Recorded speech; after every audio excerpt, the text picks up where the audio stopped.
and welcome back to Map the Maze.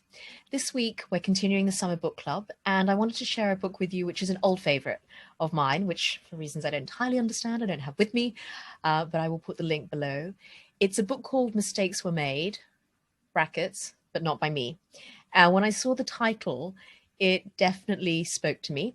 That, as you can imagine, when I'm working with people in mediation, often people feel that the other person has made mistakes, and very strongly feels that the other person has made mistakes, has behaved badly, has made poor choices, and that it can be difficult to understand, how is that possible? How is the person I feel I've known for many years, that I felt I understood, that we had very similar values, has done something that I feel is so outside what I would expect from their behavior?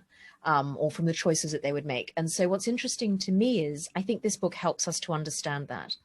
So the book by Carol Tavris and Elliot Aronson talks about cognitive dissonance, which is the position that we're in when we have one belief about ourselves that is confronted by another belief or a behavior or a choice, and they don't match. So an example of this could be something like, I am a good person. I believe in behaving properly and appropriately. I take my responsibilities seriously. I have completely let somebody down. We often try and find ways to explain our behavior, even to ourselves. How can it be that I'm a good person and I have done something that objectively I think is not good? And we are lucky because our brains are not just there to help us survive the dangers of the savannah or the streets wherever you live, but also will help us to try and rationalize, to come up with reasons, justifications for what's happened. So we will find ways to explain why in this situation, given these circumstances, our behavior doesn't match up to what we think is who we are. And that we are still a good person, that circumstances were out of our control. The other person involved in this caused this to happen. It wasn't us. Therefore, we are still a good person. Therefore, we can continue with our self-belief. And we all do it. Yeah. So this is not something that only some of us are subject to. It's everybody. So the example they give at the very beginning is the work by Dr. Leon Festinger, who first discovered this concept and I guess kind of popularized it in terms of cognitive dissonance, who was working with a group of believers in a particular cult. Their leader said, the aliens are coming for us on this date. So they packed their bags, they sat in his garden and waited, and the aliens didn't come. So then he said, okay, well, look, don't worry. I've miscalculated. They're coming in 2 months' time. So people sold their businesses, they sold their houses, they camped out in his farm to wait for the aliens to come, and they didn't come. So some people started to drift away, but other people who were perfectly rational, perfectly lucid, intelligent people found ways to justify their belief that this was still going to happen, to justify their continuing belief in their cult leader. And Leon Festinger sort of investigated this and said, what's happening here is they're finding ways. They rationally know they're not coming. They've been disappointed twice. Why would this change? But they're finding ways to hold on to that belief.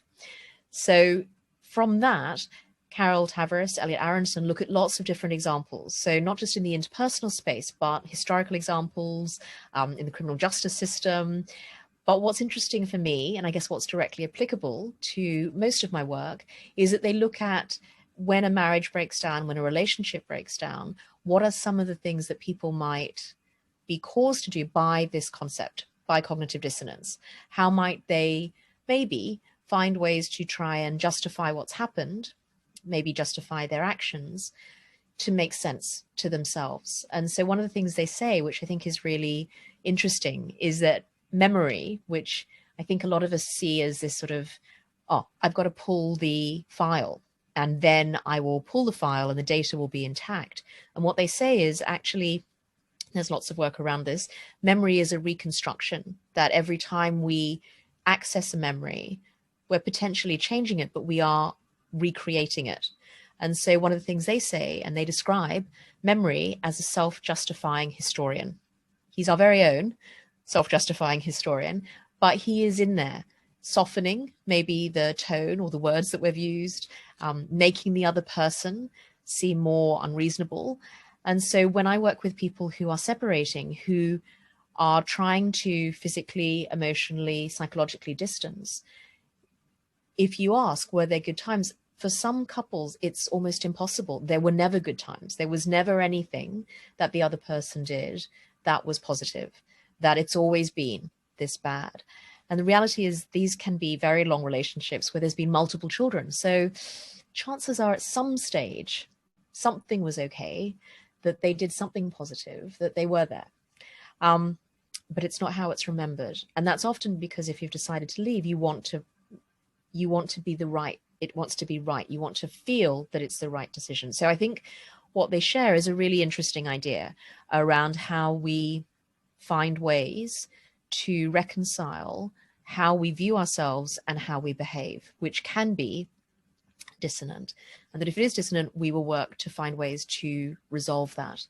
So from my perspective, this is a fascinating journey into our own minds, but it's a great read. It's extremely well written. It's very easy to read, and it's extremely entertaining because they give examples that you'll be familiar with from history, from political life.